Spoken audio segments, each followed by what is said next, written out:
الحمدللہ رب العالمین والصلاة والسلام علی حبیبہ محمد وآلہ وصحبہ اجمعین اعوذ باللہ من الشیطان الرجیم بسم اللہ الرحمن الرحیم ان فی خلق السماوات والارض واختلاف اللیل والنہار لآیات لأولی الألباب الذین یذکرون اللہ قیاما وقعودا وعلی جنوبہم ویتفکرون فی خلق السماوات والارض ربنا ما خلقت ھذا باطلا سبحانک فقنا عذاب النار اللہم سبحانک لا علم لنا الا ما علمتنا انک انت العلیم الحکیم مولا یا صلی وسلم دائما ابدا علی حبیبک من زانت بہ الاسر۔ رب جلیل کا ارشاد ہے کہ جس طرح ہر سانے پر، ہر بنانے والے پر اس کی بنائی ہوئی چیز، ہر سانے پر اس کی صنعت دلیل ہوتی ہے۔ آپ کوئی اچھا دروازہ بنا ہوا دیکھتے ہیں تو آپ کو فوراً بنانے والے کاریگر کا خیال آتا ہے۔ کوئی جدید مشینری دریافت ہوتی ہے تو اس کے دریافت کرنے والے یا بنانے والے کو پوری دنیا میں خراج تحسین پیش کیا جاتا ہے۔ جس نے ریڈیو بنایا، جس نے ٹیلی ویژن ایجاد کیا، جس نے گاڑی بنائی، بلکہ جس نے سائیکل بنایا یا اس سے پہلے بھی جس نے پہیہ ایجاد کیا، ابھی تک اس کے بارے باتیں ہوتی ہیں، تاریخ میں اس کا تذکرہ ہوتا ہے، اس کی زندگی کے حالات و واقعات بیان کیے جاتے ہیں۔ یعنی صنعت جو ہوتی ہے وہ سانے پر دلیل ہوتی ہے۔ اب اگر کوئی چیز بہت خوبصورت، بہت متوازن اور بہت مفید بھی ہو تو اتنی ہی بنانے والے کی اہمیت کا احساس ہوتا ہے۔ اللہ کریم فرماتے ہیں کہ جہاں تک انسان کی رسائی ہے، انسانی فکر کی رسائی ہے، انسانی تحقیق و تدقیق کی رسائی ہے، انسانی نگاہوں کی رسائی ہے، انسانی فکر کی رسائی ہے، زمینوں میں یا آسمانوں میں، وہ ستاروں پہ نظر دوڑائے یا سیاروں پہ تحقیق کرے، وہ سورج کی کرنوں کو دریافت کرے یا بادلوں سے بجلی پکڑ لے، وہ زمین کے ذرے سے ایٹم تلاش کرے، جو کچھ بھی جہاں بھی بنا ہوا نظر آئے گا وہ اسے یہ بتائے گا کہ اس کے بنانے والا بے مثل اور بے مثال ہے۔ اس کے بنانے والے کے علم کی کوئی حد نہیں ہے اور اس کے بنانے والے کی قدرت کاملہ کی کوئی حد نہیں ہے، اور کوئی ایسا نہیں ہے جو اس کی صنعت کو روک سکے، اس کی بات میں بگاڑ پیدا کر سکے، اس کے حکم کو کہیں روک سکے۔ اس نے ہر چیز کو نہ صرف پیدا کیا بلکہ پیدا کر کے ایک پروگرام دے دیا۔ اب کیا مجال کہ کائنات کا کوئی ذرہ اس پروگرام سے باہر جائے؟ سورج کا طلوع و غروب ہو یا ہواؤں کا مست خرام ہونا، بادلوں کا آنا جانا ہو یا بارش کے ایک ایک قطرے کا برسنا، بیجوں میں سے نمو ہو یا فصلوں کا اگنا، درختوں پر پتے اور پھلوں کا آنا، ہر ایک کے لیے اس نے ایک ترتیب، ایک نظام اوقات، ایک طریقہ کار اس پر اسے مقرر کر دیا ہے، اور صدیاں بیت گئیں، لاکھوں کروڑوں سال بیت گئے۔ جب سائنسدان بات کرتے ہیں کروڑوں سالوں کی تو ان کروڑوں سالوں میں کوئی چیز بھی تو نہیں بدلی۔ جتنے دنوں بعد غلے کا دانہ اگتا تھا کہیں کروڑوں سال پہلے، آج بھی اتنا ہی وقت لیتا ہے۔ جو اثرات بارش کے اربوں سال پہلے تھے آج بھی وہی ہے۔ سورج کا طلوع و غروب، اس کے مقام، اس کے اوقات صدیاں بدل گئی، لیکن اس کی روش کو ایک لحظہ تبدیل نہ کر سکیں۔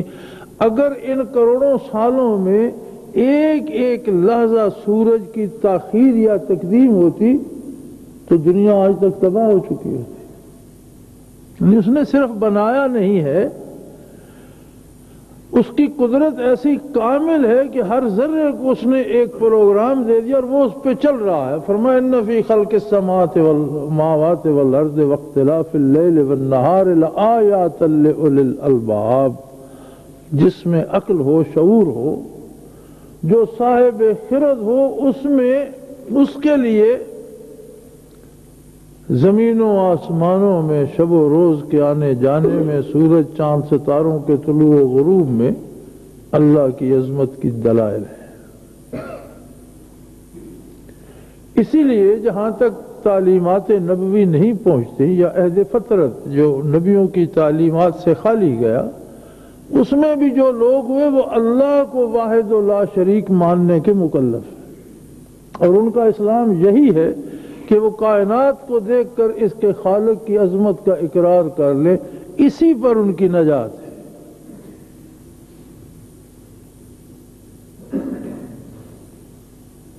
لیکن فرمایا یہ نشانیاں اتنی واضح جو ہیں، ان کے لیے شعور چاہیے۔ اب کسی کا دماغ خراب ہو، پاگل ہو، اسے بھلائی برائی، نیکی بدی، خوبصورت بدصورت کا احساس کیا ہو سکتا ہے؟ یہ تو اس کے لیے تو عقل چاہیے، خرد چاہیے، لب چاہیے۔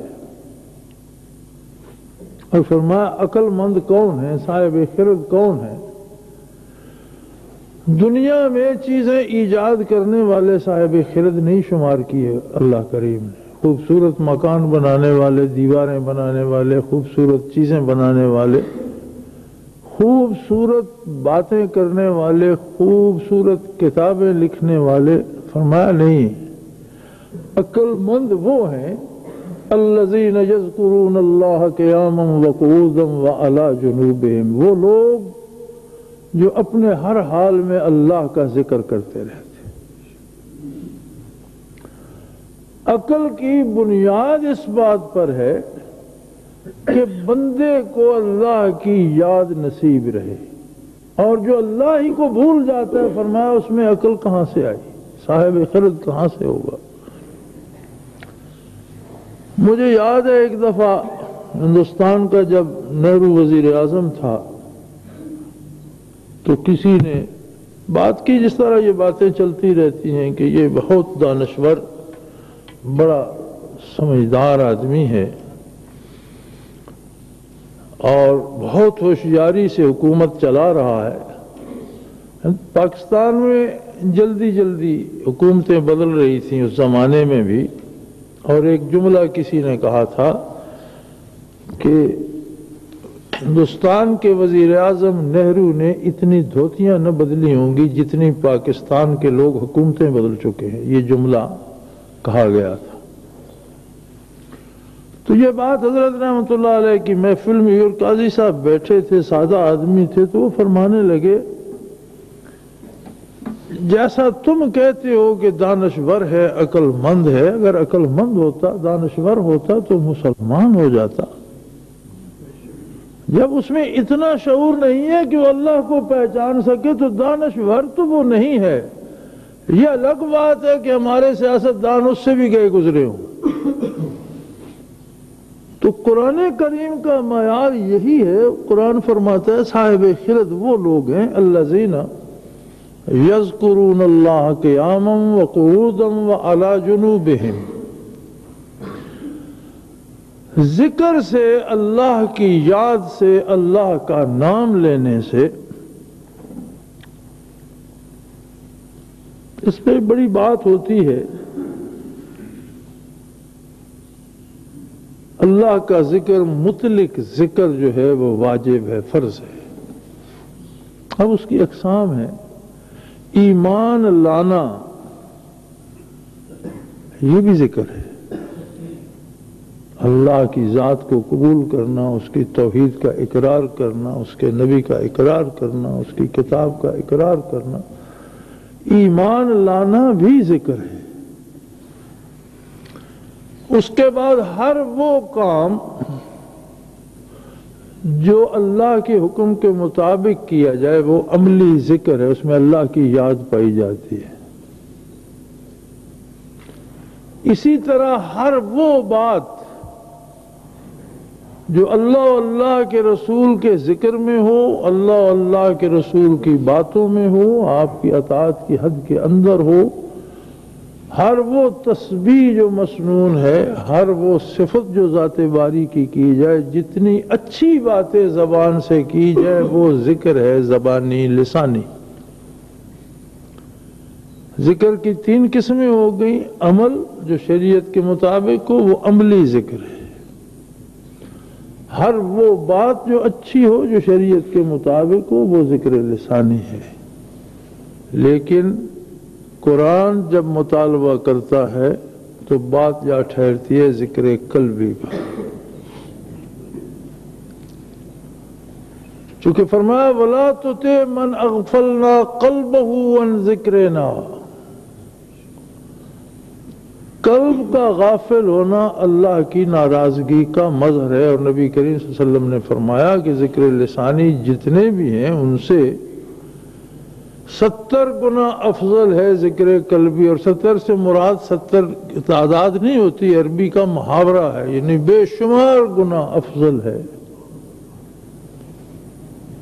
اور ہر حال میں جو ذکر کا مطالبہ یہاں کیا گیا، الذین یذکرون اللہ قیاما وقعودا وعلی جنوبہم، کھڑے بیٹھے لیٹے جاگتے سوتے۔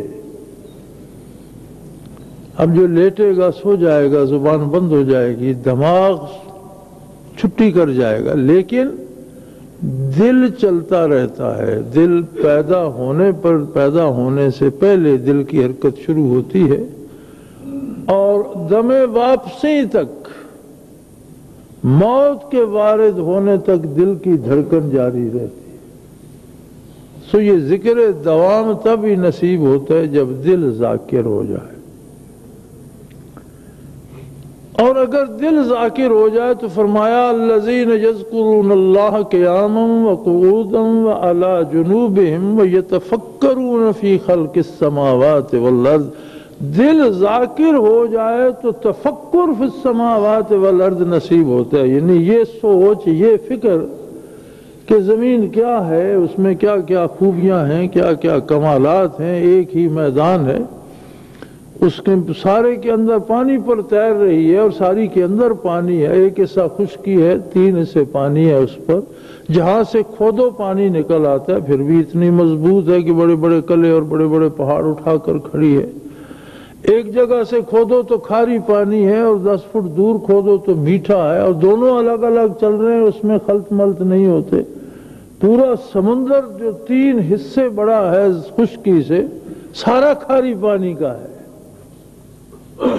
اسی سے بخارات زیادہ اٹھتے ہیں، وہی بادل بنتے ہیں، وہی پانی برستا ہے، اور جب یہاں آ کر برستا ہے ایسا فلٹر ہو کر آتا ہے کہ بہت میٹھا پانی ہے، اسی سے برفیں جمتی ہیں، انہی سے چشمے جاری ہوتے ہیں، پھر سمندر میں جانے تک میٹھے چلتے رہتے ہیں۔ یہ ساری باتیں فرمایا تب سمجھ میں آتی ہیں، تفکر تب نصیب ہوتا ہے جب دل ذاکر ہو، ذکر دوام نصیب ہو، ہر حال میں ذکر نصیب ہو، تو ذکر کا نتیجہ فکر ہوتا ہے، اور جب یہ فکر نصیب ہوتا ہے تو پھر احساس ہوتا ہے ربنا ما خلقت ھذا باطلا، اے میرے پروردگار یہ سب کچھ تو نے یوں ہی نہیں بنا دیا، سبحانک تیری ذات پاک ہے، کوئی تجھ جیسا نہیں، کسی طرح بھی، کسی حال میں، کسی ذات میں یا صفت میں کوئی تیرا شریک نہیں ہے۔ فقنا عذاب النار، پھر احساس ہوتا ہے کہ اس کی ناشکری کی سزا بہت زیادہ ہوگی، ہے اللہ ہمیں آگ کے عذاب سے محفوظ رکھ۔ یعنی ایمان، عمل، اور کردار کی بنیاد اللہ کی یاد بنتی ہے، اللہ کا ذکر بنتا ہے، ورنہ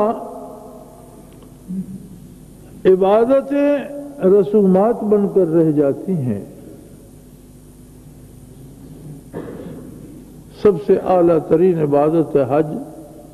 حج بھی پکنک بن جاتا ہے، اگر دل ذاکر نہ ہو تو آنا جانا، بازار دیکھنا، چیزیں دیکھنا، خریدنا بیچنا، کچھ لے آئے، کچھ سیر ہو گیا، کچھ پھر چل پھر کر آ گئے، اس سے زیادہ کچھ نہیں ہوتا۔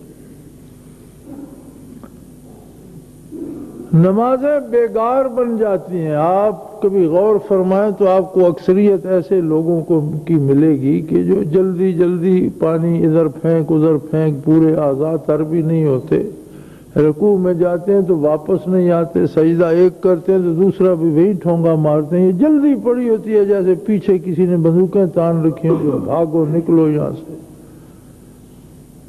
اس لیے کہ وہ ایک بیگار ہوتی ہے، اس کا کچھ حاصل نہیں ہو رہا ہوتا، کوئی رابطہ نہیں کہیں ہو رہا ہوتا، کوئی لذت نہیں آ رہی ہوتی، کوئی اس میں کیفیت نہیں بن رہی ہوتی، کوئی اس کا دل میں کوئی اس کی چیز کوئی محسوس نہیں ہو رہی ہوتی، اور آدمی مسجد میں ہوتا ہے لیکن اس کا دل بازار میں، اپنے کاروبار میں، اپنے دوسرے تفکرات میں الجھا ہوا ہوتا ہے۔ آدمی رسومات کے طور پر نہ کرنے سے تو رسم کے طور پر بھی عبادت کرنا بہت بہتر ہے، لیکن جب کرنی ہے اور اللہ توفیق دے اور کی جائے، زندگی اس لیے ہے کہ ہم قرب الہی حاصل کریں، زندگی یہاں ضائع کرنے کے لیے نہیں ہے۔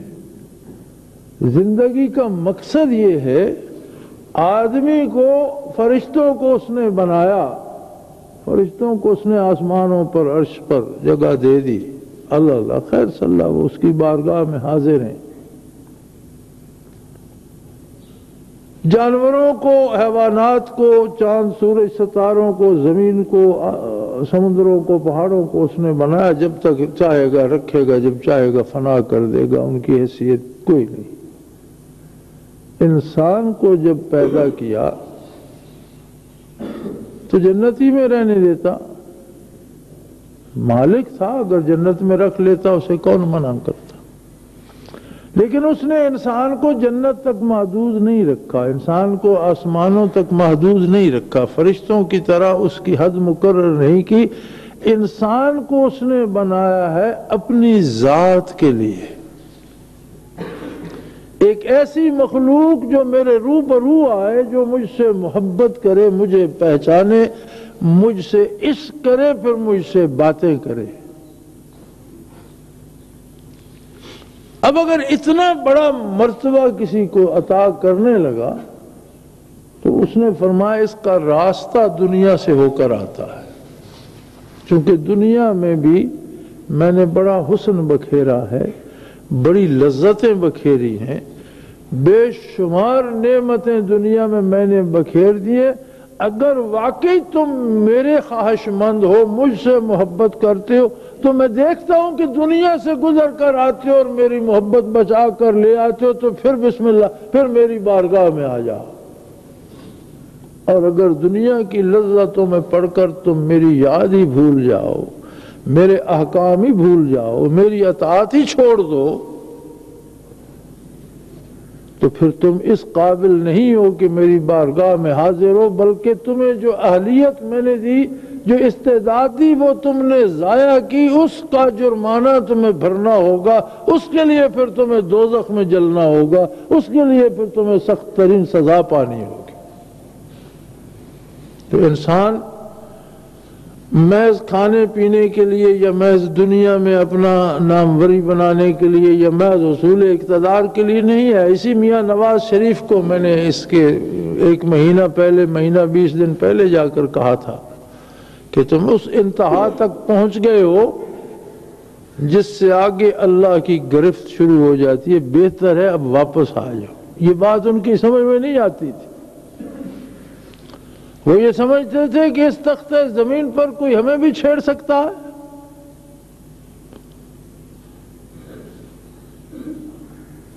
اب دیکھا کوئی سابقہ وزیر اعظم بھی نہیں کہتا، ملزم نواز شریف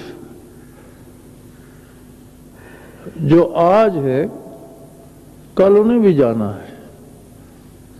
دنیا کا اقتدار اس سے بڑا کیا ہوگا کہ کوئی کسی ملک کا سربراہ بن جائے، اور اس کی گرفت کتنی سخت ہے کہ ملک کے سربراہ کو پولیس کا ایک ادنا سپاہی ہتھکڑیاں پہن کر گھسیٹ رہا، اور ایک عام سا مجسٹریٹ ایس ڈی ایم کے رینک کا دفعہ 3 کا مجسٹریٹ سماعت کر رہا اور وہ مجرم بنا کھڑا ہو اور کانپ رہا ہو کہ یہ مجھے پھانسی نہ دے دے.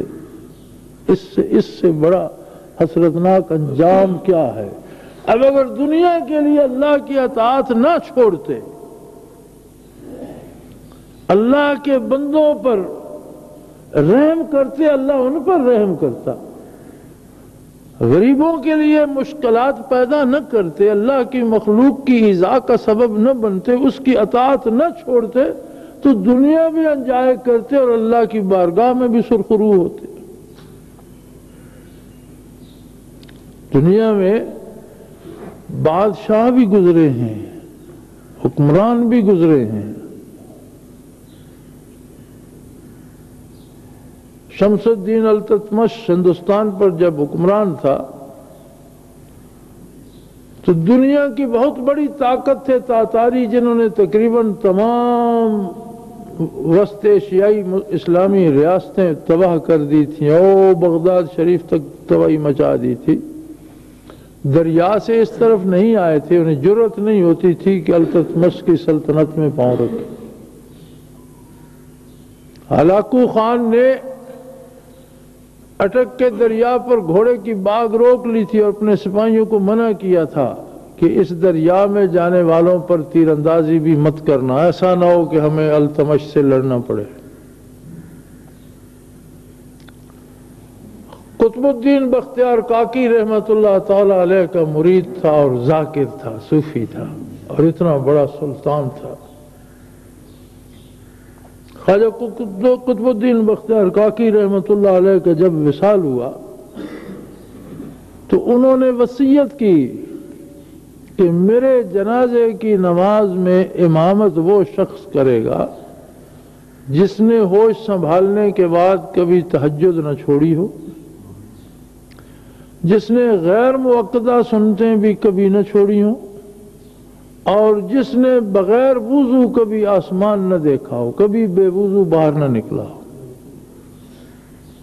دنیا پریشان کھڑی تھی کہ ایسا بندہ کہاں سے آئے گا. جب کوئی نہ آگے نکل سکا تو شمس الدین التتمش آگے بڑھا اور اس نے کہا حضرت جاتے جاتے میرا پردہ چاک کر کے اس نے نماز جنازہ پڑھائی تھی، اور پورے ہندوستان کا فرما روا تھا، اور اتنا جرأت مند فرما روا تھا کہ بڑی بڑی طاقتوں کو اس طرف دیکھنے کی جرأت نہیں ہوتی تھی. ان کی قبریں بھی روشن ہیں جنہوں نے حکومتیں بھی کی اور اللہ کو یاد بھی رکھا، اللہ کی اطاعت بھی کی، اللہ کا ذکر بھی کیا، نبی علیہ الصلوۃ والسلام کی سنت پر چلے. اب یہ تو کوئی بات نہیں ہے. اور پھر اس سے بھی زیادہ حسرتناک، حکمرانوں سے زیادہ حسرتناک وہ عام آدمی ہے جس کے پاس دنیا بھی نہیں اور اس نے اللہ کی یاد بھی چھوڑ دی. ہمارے پاس کیا ہے؟ صبح کو کھانے کو ہے، شام کا نہیں ہے. عام سا لباس نصیب ہو جائے، سردی سے بچاؤ کے لیے کوئی چیز، گرمی سردی سے بچاؤ کے لیے پردہ کرنے کے لیے نصیب ہو جائے، ہم شکر کرتے ہیں. 4 لکڑیاں نصیب ہو جائیں تو مٹی ڈال کے گھر بنا لیتے ہیں.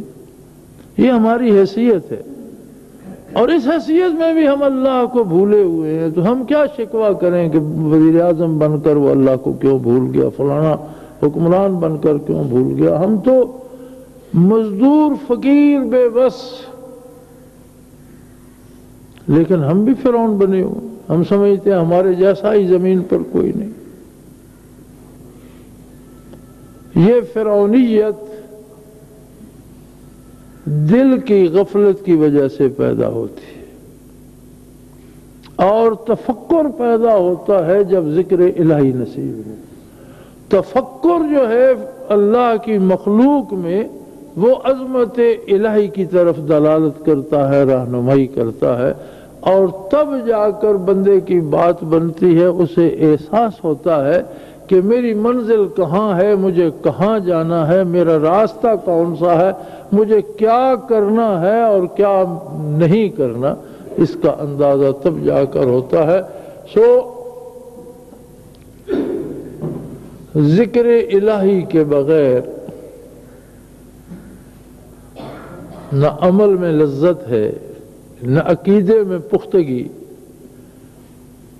نہ فکر صحیح نصیب ہوتی ہے، اور نہ عظمت الہی کا احساس ہوتا ہے. جیسا ذکر الہی سے ہوتا ہے ویسا بغیر ذکر کے نہیں ہوتا.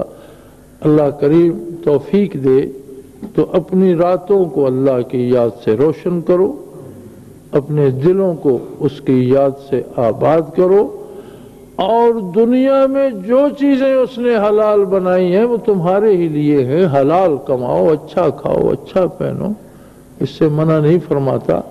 حدود الہی کے اندر رہ کر اللہ کریم ہماری خطائیں معاف فرمائے اور نیکی کی توفیق عطا فرمائے. وآخر دعوانا الحمدللہ رب العالمین.